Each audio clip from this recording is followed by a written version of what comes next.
Perkenalkan, nama saya Christine Jevani Nababan dengan NIM 230304788 dari Prodi Manajemen Pemasaran Industri Elektronika kelas MPI S1D.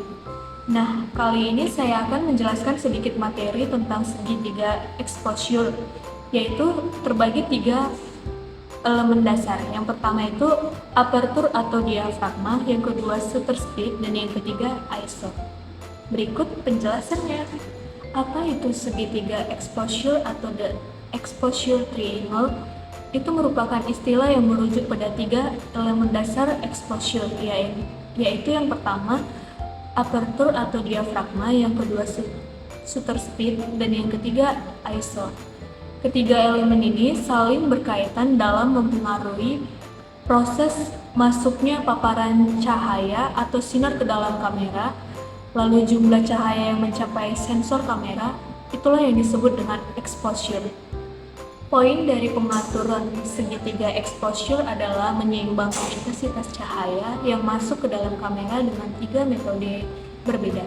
Yang pertama, aperture adalah menangkap cahaya melalui lebar bukaan lensa. Yang kedua, shutter speed adalah kecepatan waktu aperture terbuka dalam menerima cahaya yang masuk.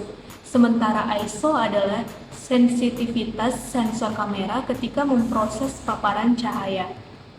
Meskipun berbeda metode, tidak disarankan mengatur hanya satu elemen saja, karena perubahan yang Anda buat akan saling terkait dan berdampak pada elemen lain. Yang pertama, saya akan menjelaskan materi tentang diafragma atau aperture. Diafragma atau aperture adalah mengatur seberapa besar iris lensa terbuka hingga film atau sensor terpapar oleh cahaya. Membuka aperture lebar sama ketika Anda membuka jendela rumah terbuka lebar dan berdampak pada seberapa banyak cahaya yang masuk ke dalam rumah. Aperture diukur dengan f-stop seperti f per 1,2, f per 1,8, f per 2,8. Dan perlu diingat, semakin kecil angka f-stop menunjukkan semakin besar bukaan lensa. Sebagai contoh, bukaan aperture f per 1,2 lebih lebar dibanding bukaan aperture f per 1,4. Semakin kecil f-number akan berdampak pada area fokus. Semakin sempit disebut deep of field atau bahasa tren disebut foto bokeh seperti pada gambar berikut. Dengan mengatur nilai aperture semakin kecil, misal f per 2, maka deep of field akan semakin kuat. Istilah dari menyempitkan area fokus pada suatu objek, tetapi blur pada area background. Kemudian, coba kita bandingkan ketika memperbesar nilai f-number menjadi f per 22, maka akan mendapatkan seperti foto berikut. Bagi kalian yang suka foto objek berupa manusia dalam bentuk potret, disarankan untuk menggunakan f-stop atau f-stopwatch yang lebih kecil sehingga menghasilkan foto yang lebih indah dengan efek bokeh. Sementara kalian yang suka foto objek berupa gedung bangunan atau alam dalam bentuk landscape, maka disarankan untuk menggunakan f-stop yang lebih besar, yaitu sekitaran f8 sampai f32 untuk menghasilkan foto yang detail dan lebih jelas untuk setiap bagian objek foto. Yang kedua, yaitu ada shutter speed. Shutter speed itu mengatur durasi bukaan jendela sensor ketika menerima paparan cahaya sebelum menutup kembali. Semakin lama shutter speed terbuka, maka semakin banyak intensitas cahaya masuk ke dalam film atau sensor, sehingga hasil fotonya itu lebih terang. Shutter speed diukur dengan satuan S atau sekon dan dinyatakan dalam 1/500, 1/250, 1/1000 125, 1/60, 1/30, 1/15, 1/8, dan sebagainya. Fungsi shutter speed dalam fotografi yaitu mengatur kecerahan gambar. Shutter speed mempengaruhi seberapa banyak cahaya yang masuk ke sensor kamera.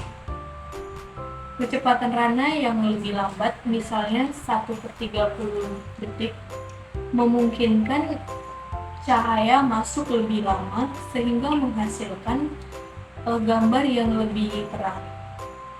Sementara kecepatan rana yang lebih cepat, misalnya 1/1000 detik, membatasi cahaya, di mana menciptakan gambar yang lebih gelap.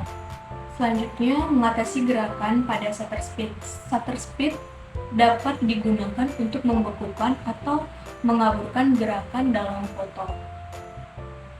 Kecepatan rana tinggi atau cepat dapat membekukan aksi seperti dalam fotografi olahraga, sedangkan kecepatan rana rendah atau lambat dapat menghasilkan efek buram pada subjek bergerak yang sering digunakan dalam fotografi seni atau potret untuk menciptakan kesan gerakan atau drama. Pengaturan kreatif kedalaman bidang fokus. Shutter speed juga berkontribusi pada pengaturan kedalaman bidang fokus atau depth of field. Pada kecepatan rana tinggi, lebih sedikit cahaya masuk dan apertur bisa dibuka lebih lebar untuk mendapatkan kedalaman bidang fokus yang dangkal. Sedangkan kecepatan rana rendah dapat memberikan lebih banyak cahaya dan memerlukan apertur lebih kecil untuk mendapatkan kedalaman bidang fokus yang lebih besar.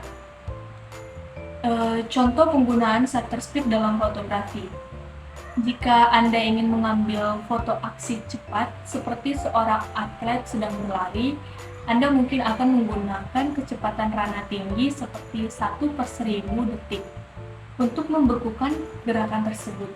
Sebaliknya, jika Anda ingin menciptakan efek buram pada air terjun untuk memberikan kesan alirannya yang lembut, Anda mungkin akan menggunakan kecepatan rana rendah seperti 1/4 detik. Yang ketiga, ada ISO. Pengertian dari ISO sendiri merupakan sensitivitas sensor kamera terhadap cahaya. Semakin tinggi ISO, maka semakin peka terhadap cahaya, yang berarti gambar yang dihasilkan semakin terang.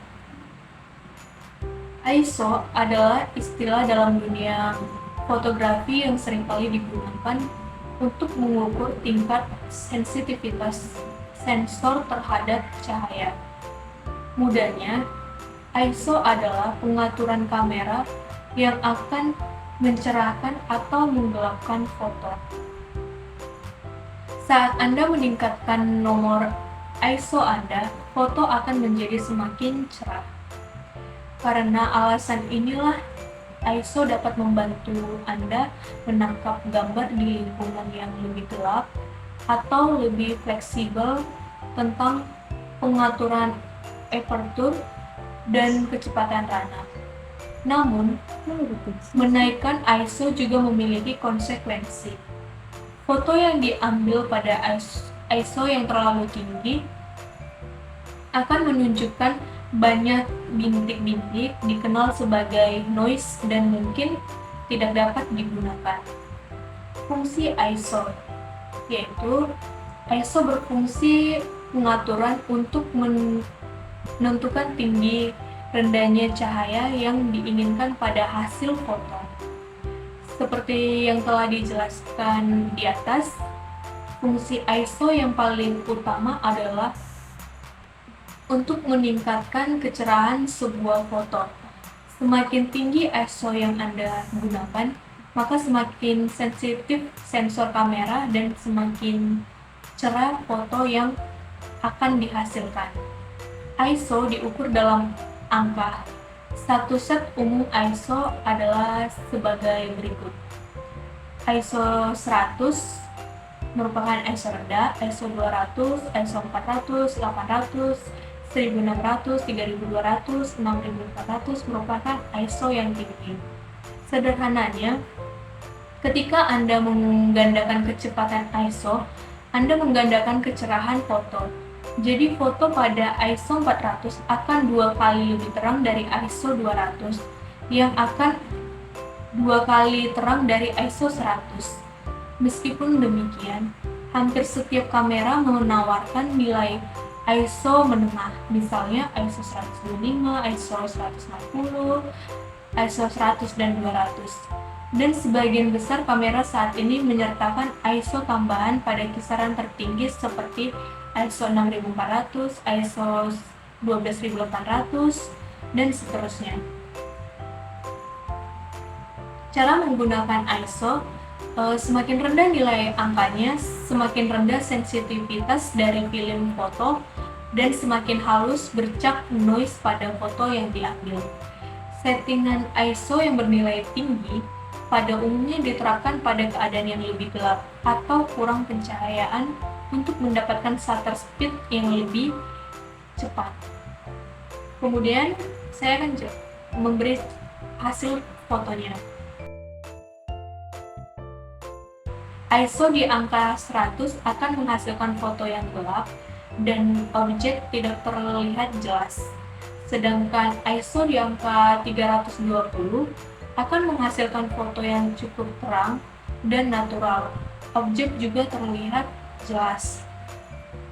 Dan foto yang terakhir menggunakan ISO 800, foto yang terlihat sangat terang dan terdapat tekstur noise di fotonya. Baiklah, sekian dari penjelasan saya. Lebih dan kurangnya saya mohon maaf, dan semoga apa yang saya paparkan bermanfaat buat Anda yang menonton. Goodbye.